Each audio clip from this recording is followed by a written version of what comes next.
Sir இப்போ நீங்கள் சொன்ன ஆன்சர்லேயே வச்சுக்கலாம்.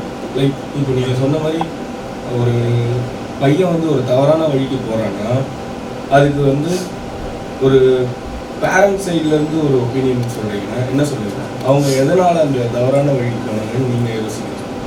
இல்லை, அதுதான் சொல்கிறேன். எந்த ஒரு குழந்தையும் இந்த மண்ணில் பிறக்கையிலே நல்ல குழந்தைகள் தான். அவர்களை வளர்த்து வார்த்தெடுக்கின்ற பொறுப்பு பெற்றோர்களுக்கும் ஆசிரியர் பெருமக்களுக்கும் இந்த சமூகத்திற்கும் நம்மை ஆளுகின்ற அரசுகளுக்கும் இருக்கிறது.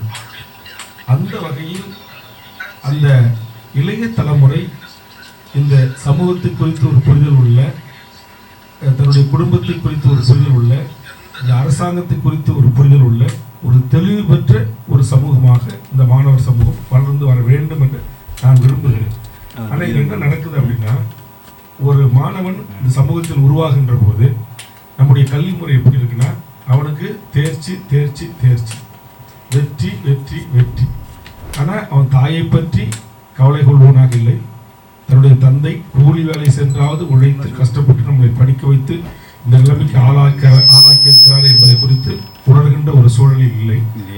அதுபோன்று இந்த சமூகத்தில் எந்த தீங்கு நடந்தாலும் அது குறித்து நமக்கு என்ன அப்படின்னு பார்க்கக்கூடிய ஒரு சூழல்.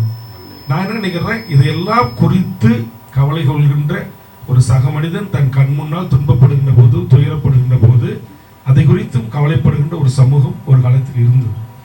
ஆனால் இன்றைக்கு அப்படி இருக்குதா? அப்படி இல்லை.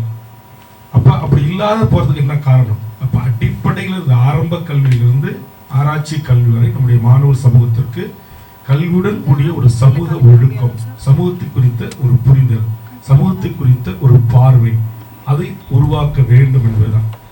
அதுதான் என்னுடைய பெரும் விருப்பம். அது வெறும் ஒரு அரசு அல்லது கல்லூரிகள் மட்டும் அதை தந்து விடாது. நம்மை பெற்று வளர்த்து ஆளாக்கிய தாய் தந்தையர்களுக்கும் அதில் பங்கு இருக்கிறது. அதை இந்த சமூகம் செய்து தர வேண்டும். இன்றைய மாணவர்கள் தான் நாளைய தாய் தந்தையர்கள்.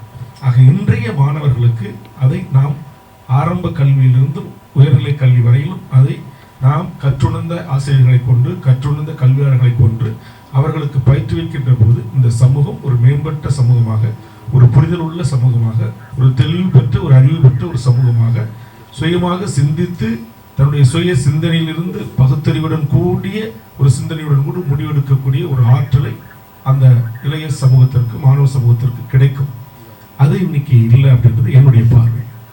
அதை கொடுக்க வேண்டும் அரசுகளும் ஆசிரியர் பெருமக்களும் பெற்றோர்களும் என்பது என்னுடைய வலியுறுத்தல். உண்மை, சமத்துவம், சமூக பொறுப்பு கொண்ட செய்திகளுக்கு உடனே சப்ஸ்கிரைப் செய்யுங்கள்.